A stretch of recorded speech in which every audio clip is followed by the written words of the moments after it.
What's going on, guys? So I am on a jungle island posted up in my Airbnb, and I just got back from biking across the island, and it's all very new for me. Um, but I wanted to come on here and connect with the field and bring through messages for you. Okay, of course, only take what's yours. These are meant to be supplemental to your own intuition. And you know yourself better than any reader on YouTube, but these can be helpful when used intentionally. So, Divine Field, Holy Spirit, we invite you into this space to commune with us. We are sharing this quantum space together, even though I'm filming this at a different time than you're watching it. I'm seeing Hayao Miyazaki films like Spirited Away, Princess Mononoke, like things like that are coming through for some reason for somebody here. So maybe one of you likes that, enjoys that. Art, Kiki's Delivery Service, or The Wind Rises, I think is one, something like that. There's a lot of good ones. But that is talking about this like childlike sense of wonder and an exposure to the world. Okay, so very much like page energy, having that beginner's mind and experiencing life and reality for the first time almost is sort of the energy coming through here. I'm also hearing Pete's dragon, so that might be a sign or symbol for somebody, and I'm not sure what the significance or relevance of that is, but it's coming through. Let's get some cards for you. Yeah, I'm just hearing you're in a process of flowering, okay? And when you're opening up your petals after growing in the darkness for so long and reaching new heights, your petals start to open and light hits new places inside of you that the light hasn't hit ever or in a very long time. You know, for the first time in this cycle, you're feeling the light on these parts of yourself. It's warmth, it's love, but it's also intensity. It's vitality and viscerality and it's aliveness, and that you can feel a little bit raw when you're first like blossoming open.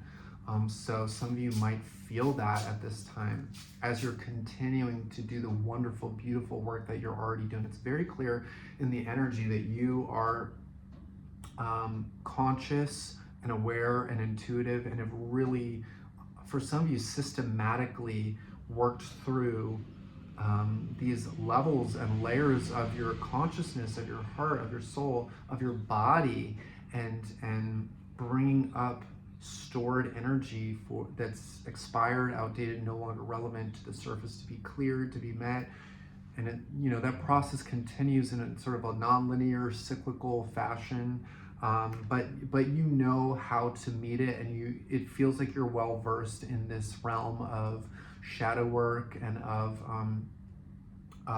becoming more comfortable, feeling uncomfortable, but also on the flip side of that, feeling more comfortable being comfortable, feeling more comfortable feeling okay and more secure and stable, even if certain things outside of you aren't what you would traditionally assign to what security and stability looks like. It's like how you are engaged with yourself. It's how you're treating yourself, how you're speaking with yourself, that is growing more authentically you, more grounded, where your intuition is more embodied and less like out here, like, oh, I have to reach for this external being and presence to get my information from, but rather letting these higher aspects of you, these multidimensional aspects of you, integrate into this form here and now in this reality, so that your whole experience is lived intuition. You're learning that way of existing, which is really interesting. So many of us in the spiritual field, on the spiritual journey, it's like we part of the journey is kind of going out above the body, like we are more than the physical vessel. going out into the astral, the lower astral planes, and then some of us working up the density levels, you know, fourth, fifth, sixth, seventh density, which gets very difficult to maintain sanity in when you get further and further up. So that's why grounding is so important, and it does feel like you are more integrated than you've ever been, okay, where it's like marrying the earthly and the cosmic in the heart center, okay? So it's really good. I'm just getting for you right now that like you are still growing, and this new reality is still being formulated around you to match up with all this spiritual energetic work that you've been doing, and the like to match the physical presence that you've been being for yourself. It's really important right now to take it easy on yourself, okay, to allow stillness and rest and gentle reflection, not so much like hyper vigilant processing, but just like giving yourself space and time to just sort of like, I don't know if it's like coast, or to be poured into, or to just keep doing your thing as you've been doing it, and not strain too hard to reach outside of yourself for more, you know. It's like being okay with the simple joys right here and now, if that makes sense. I'll show you the cards. We have the 7 of Pentacles, we have the 8 of Pentacles, which is definitely talking about material growth happening right now in your field. But we also have the 4 of Swords here, which is talking about that rest and nurturance and stillness and reflection through meditation energy. And I'm seeing the Sun at the bottom of the deck with the Queen of Cups underneath that, okay? So gentleness, flow, emotional, intuitive flow, grace, compassion for yourself, all right? Really being present, letting your inner child sit at the table, okay, and listening to them. What do they need? What do they want? What do they like? What makes them feel warm and fuzzy and safe, you know?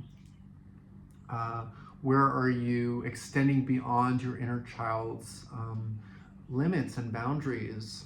Or where are you maybe pushing those boundaries gently with your inner child, saying, see, look, it's beautiful, it's okay, it's safe, we're okay, you know? It's just tending to your inner child in the necessary ways, okay? And it's interesting how beneath those cards we're seeing the Devil and the 9 of Wands, which is just talking about any residual victim mentality that may be being purged out for you at this time, or attachment wounds. And you know, we're just human, we're human, and the Devil's Capricorn energy is physical energy, so you're feeling victimized by the 3D in some way, by money systems, by lack programs, by codependency, subtly trying to control your own life through manipulating the external in sneaky ways. It's like these things might just be continuing to just be purged out, surfacing, so that you can say, this isn't me, this isn't really me, this isn't who I'm choosing to be, this isn't reflective of my expansion. The only reason why you're seeing these energies, though, is because you're expanding, and you're meeting your own edges, okay? And when you're meeting your own edges, it is experiencing your own quote-unquote limitations and your own beliefs about, oh, why has my belief system capped off the possibility of experience here? Why is this the limit, you know? And it's not like, again, like needing to pull it all apart and dissect it in a hyper-logical way, but it is just saying, oh, I feel why this is my limit, and I feel where that has stopped me before, and now I'm shining a light on it and being more compassionate with that limit, seeing it as a form of self-protection in a positive way, but also where it's reflective of an older version of myself, and now we can expand the parameters and opening up the receptacle to receive goodness, okay? And let the universe, let God invest in us the way that we've been investing in us, right? So that's coming through very strongly here. Where can we let the universe pour into us with less effort, okay? It's not saying no effort, no action ever, just let it all come to your doorstep. It's less about that. Letting life pour into you as you meet life. Okay? Because the Sun card here is vital, you know, it's expansive, it's not shadow, like restrictive and like contracted. This is a contracted energy, so you know you're seeing where you contract and pull back and stay small as a reflex. It's not because you want to or choose to, it's just a reflex in the nervous system in certain ways, or where victim mentality or lack mentality feels like normal, where it's almost been invisible, but it's like now maybe you're seeing the light shine on these victim narratives that can be ever so subtle, right?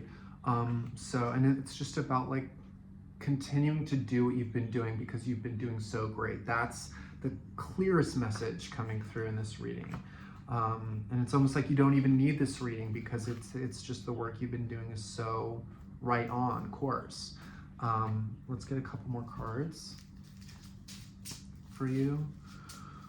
For the person watching, Spirit, yeah, I'm seeing water. Okay, so a cleansing energy. I don't know if it's like going to a body of water, a pool, a lake, something. It can be indoors, you know, it's all weather dependent, of course. But it's this purifying, oceanic coded surrender of all that is no longer you, and surrendering it to Mother Earth, okay, and you know, sending a signal, a prayer out into the universe, and towards Mother Earth, like saying thank you for supporting me in this next evolution of self. Thank you for supporting me and showing me my own capacity to receive and to hold abundance, okay? That's coming through. What else is showing up here for the person finding this message, Spirit? 8 of Cups with the 6 of Swords. Very similar energies of like moving onward into better energy, into more fulfilling energy. It's expansion, but it's also not like intense in the way of like pop, pop, pop, pop, pop, all this activity and all these things that you have to be doing and all this excitement. I mean, it can be. We're talking about vitality here, but because we're getting this like peace-oriented energy, it's like if you engage with something that's not coming from a resonance of internal peace or external peace, you don't have to feed into it right now, and you can move on, move forward towards more peace, okay? Right now it's about moving towards your heart and what your heart needs, and your heart doesn't need all the big excitement that's loud and obvious. Like, this is for you right now, it feels like a subtler journey. It feels like a subtler, quieter, more joyous, like personal journey. And that's not to say that it's not relational, because it is relational, right? Relationships healing, but it's right relationship. It's not relationship for relationship's sake. It's not connection for connection's sake. It's the universe and you meeting in the middle, and you meeting people just in yourself with where you are, and trusting your nervous system, your body is, and your intuition. Your body intuition is communicating with you at all times. This is reflective of an old version of me that's still residual in the field, or this is reflective of goodness and reciprocity, and me actually being able to feel nourished by connection and relationship, and not like it's a one-sided affair, or like it's something that you need to push through, or that you're settling for in any kind of way. It's like this is relationship that is healing based, and that's not to say that you have to see relationship outside of you and then label it as this is healing me. It's organic, and it's easy. And when I say relationship is easy, it just means in the essence of it falling into resonance naturally, not in like you reaching and then someone else reaching and it being compensatory, if that makes sense, or a form of compensating for a lack within. It's like now relationship gets to be about mutual growth and healing, and sort of reinforcing a new version of self. So that's kind of the vibe that I'm getting. I think I'm gonna call it there. But things are looking beautiful for you if this is your message. And I'm gonna leave my email in the description box, and you can feel free to send me a message, or specifically about purchasing a personal reading, and I'll send you the info on that. And thank you so much for watching, and happy holidays to you if you're watching it around that time, and I'll talk to you later.